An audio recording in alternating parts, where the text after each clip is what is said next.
Giving all praises, honor and glory to Yahweh, by Shem Yahushai, by Shem Rakakwadash. Double honors to my apostles and elders of Great Millstone. Peace and salutations to the hopeful elect and to the speckled bird. I like to say shalom to you, Israelite foreigner. A few sisters, a few aquas. I like to say shalom to you, all right, and your children of the hopeful elect. All praises, honor and glory to Yahweh, by Shem Yahushai, by Shem Rakakwadash. The American dream is through. It's beautiful, beautiful lady here. She says her name's Ashley, and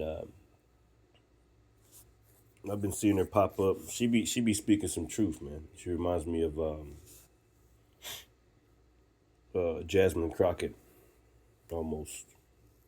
You know, one thing about it is Esau's being exposed on every single side, man. Isaiah 47. I want you to hear what she says, and I'm gonna get a few scriptures because this place is fucking through, man. It's totally against life. All right. It's against life. You can't have no children here, really. You can't do nothing here. We need the Lord. We need the Lord to just get us out of here, man. Destroy this place and take us home. I want to go home, man, you know? Let's listen to this real quick. Anxiety, caution, hypervigilance. Okay, so let's talk about the American dream. Because whatever some people think it is, I promise you, it is not. And I mean that in a structural way. For most of American history, the dream was sold as something pretty straightforward, right? Work hard, follow the rules, stay out of trouble. And things will slowly get better. Not perfect, but better. A house, stability, safety, something to pass down, right? And even though we know that dream was never equally available, there was at least the promise that it existed somewhere. That promise is gone. The American dream is no longer about thriving. It's about not falling. People aren't dreaming about wealth. They're dreaming about staying housed. They're not chasing opportunity. They're trying to avoid catastrophe, medical debt, rent spikes, layoffs. One interaction with the wrong system at the wrong time. The dream is shrunk. For millennials and Gen Z, the dream looks like this. A job that doesn't disappear overnight. Health insurance that actually covers something. Not being one emergency away from ruin. Being left alone by systems that feel increasingly aggressive. The American dream used to rely on a belief in predictability. That if you did X, Y would follow. That rules mattered. That the system, while flawed, it had limits, though. That's what we were told. That belief has cracked. Yeah, see, that's the thing, see? The protections they assumed were even predictability. That if you did X, Y would follow. Anyway, we'll come back. But this whole system is totally against life. I was telling somebody at work today, I'm like, this whole system is against life, man. I mean, they push homosexuality on children. You can't have a bunch of girls that like each other and then, they start in the school, in elementary school, they push it on them. By the time they're in high school, you got two girls dating and shit, like, to go out into the world. All right, you're all gonna die. If we put a bunch of women on an island together and that's all they had is them, they're gonna fucking die off. That's what's the word? That's not life, man. You can't create life like that. You put a whole bunch of men on the island. All you put a bunch of men. All right, now, since there ain't no women, where the hell are the babies coming from? This whole American, and then you got to work. You don't got no time to raise no kids. Ain't nobody having babies. And the babies that you do have, you're constantly watching after them because there's damn human trafficking at an all-time high. This place is against the Most High, man. Because whatever some people think it is, I promise you, it is not. And I mean that in a structural way. For most of American history, the dream was sold as something pretty straightforward, right? Work hard, follow the rules, stay out of trouble. And things will slowly get better. Not perfect, but better. A house, stability, safety, something to pass down, right? No, that's the thing. Something to pass down my ass. They don't want you to pass down nothing. They totally rip to shreds the family structure. A man and a woman, man. They totally just took that out of the picture. You know? The Lord said, be fruitful and multiply. But America is against being fruitful and multiplying, man. You go back to the Georgia Guidestones to maintain humanity up under 500 million. All right? That's going to the book of Thessalonians, man. All right, who opposeth and exalteth himself above all that is called Yahweh Bashem Yahushai. All right, and now he's reaping the benefits because he's a wicked. This place is crashing, man. This place is freaking through. Ain't no damn American dream about to save none of that shit. Forgive my language. What am I looking at? I think I went to the wrong one. Yeah, this is 2 Thessalonians 2 and 4. I'll start at 3. It says, let no man deceive you by any means, for that day shall not come except there come a falling away first. And that man of sin be revealed, the son of perdition. Esau, Edom, so-called white man, is the man of sin, the son of perdition. Just look at his track record. Look at his fruits. It says, who opposeth and exalteth himself above all that is called power. So this devil is against everything. So the Lord said, be fruitful and multiply. He said, nope. Maintain humanity up under 500 million. Spray stuff in the clouds. Put stuff inside the food. Push homosexuality and all types of bull crap on the children. All right? This dude is a damn demon. That's why I put up that short earlier by Rick Giles. True News Network. I don't know where they went. I've been looking for them. I don't know where the hell they went, but I used to watch them. Yo, this place has to go, man. It says, who opposeth and exalteth himself above all that is called God. Remember Noah Harari and the WEF, Charles Schwab? We don't need God. We can make it rain. We can cause a drought. We don't need the Most High. This place, it's got it coming, man. It's got it coming. You can feel it in the air. The Lord is going to, what do you say? He's going to sweep it with the besom of destruction. All right. Fire is coming up on this place. All right. That's why the Lord is doing all these things, because of this wicked devil. All right. What was that other scripture I had pulled up? It made me think about Esau. Then I go back to, let me pull up Isaiah. I ain't even finished that scripture, but let me do something real quick. Isaiah, damn it. 24.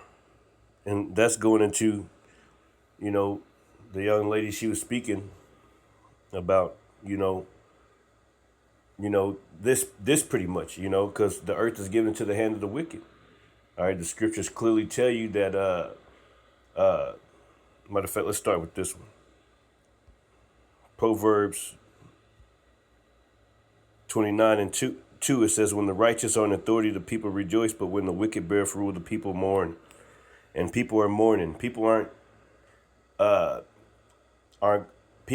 to be able to retire. I was talking to a gentleman today at work, speaking about the same things. Like, people aren't going to be able to retire.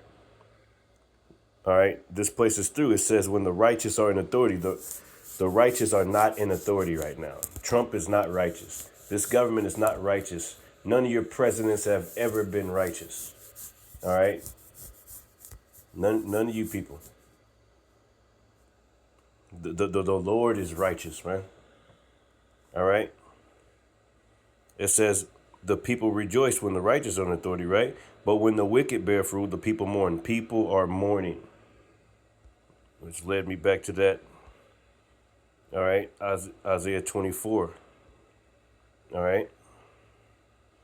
It says, Well, let me grab this first. This is Sirach 25 or Sirach 11 and 25, and I was sitting here thinking, yeah, I can speak this about Esau and his kingdom and how it's fallen. All right. This is Sirach 11 and 25. In the day of prosperity, there is a forgetfulness of affliction, because this place has been prosperous. They forgot. They forgot about the Lord. Right? They forgot that, hey, you know, the Lord, they forgot, like the scriptures say, they didn't think about the latter end. All right? So they just, like the script, what would it say? Aha, our eyes have seen it, you know? They suffered not their dead bodies to be put in graves. This for the controversy of Zion. They forgot about that the Lord has a people. They thought that they was going to be able to keep this truth away from us. All right? But now the Lord is angry. I have long time holding my peace. So it says, in the day of prosperity, there's a forgetfulness of affliction. Yeah. You forgot all the other times the Lord destroyed you. All right? How your ass came from the caves for real, try to push that on everybody else. Now you're going back in the caves. You're going to try to hide from the wrath of the Lord. And your damn bunkers, but those aren't gonna work for you. It says, and in the day of affliction, there is no more remembrance of prosperity. So the day of affliction is upon this place. Sorrows, the beginning of sorrows and great mournings are compassed.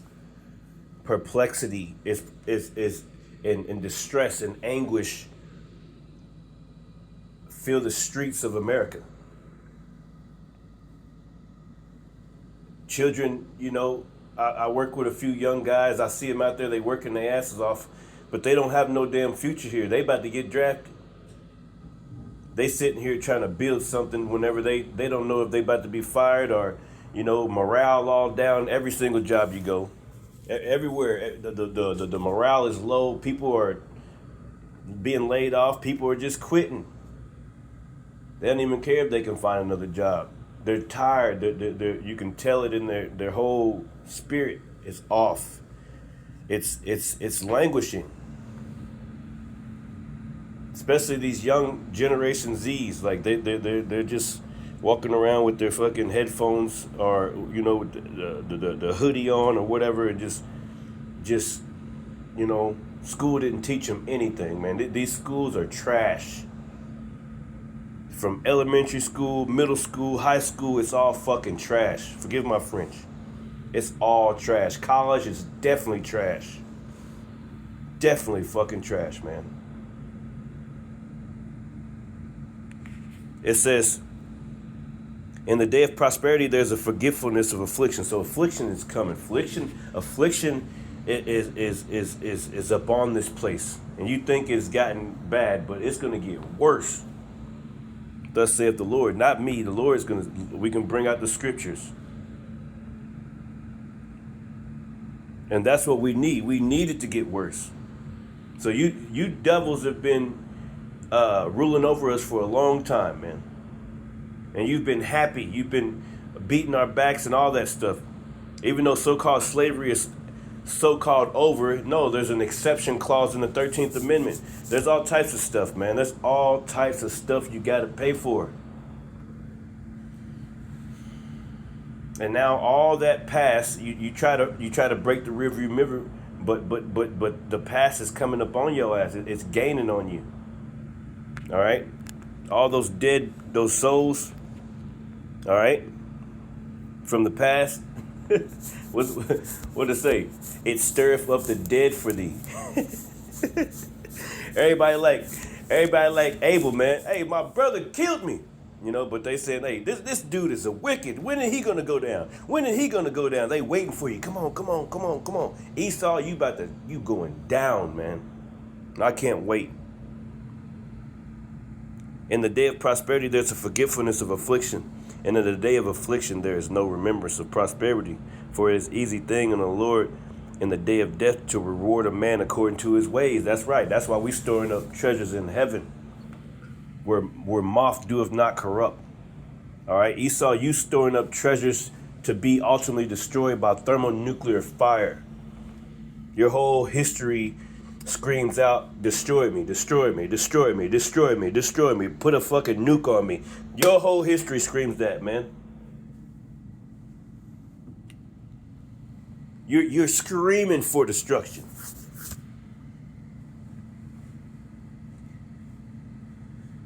But this ain't here what you want. You see? It says, the affliction of an hour maketh a man forget pleasure, and in his deeds, and in his end, his deeds shall be discovered. Isaiah 47. Isaiah 47. Come down and sit in the dust, O virgin dark. So now you're being discovered. Now is your end. And the Lord ain't going to have no mercy upon you devils. So don't expect the American dream to come back. This place ain't never coming back. Matter of fact, next stop for this place is nuclear fire. So get right with the Lord. Anyway, Shalom.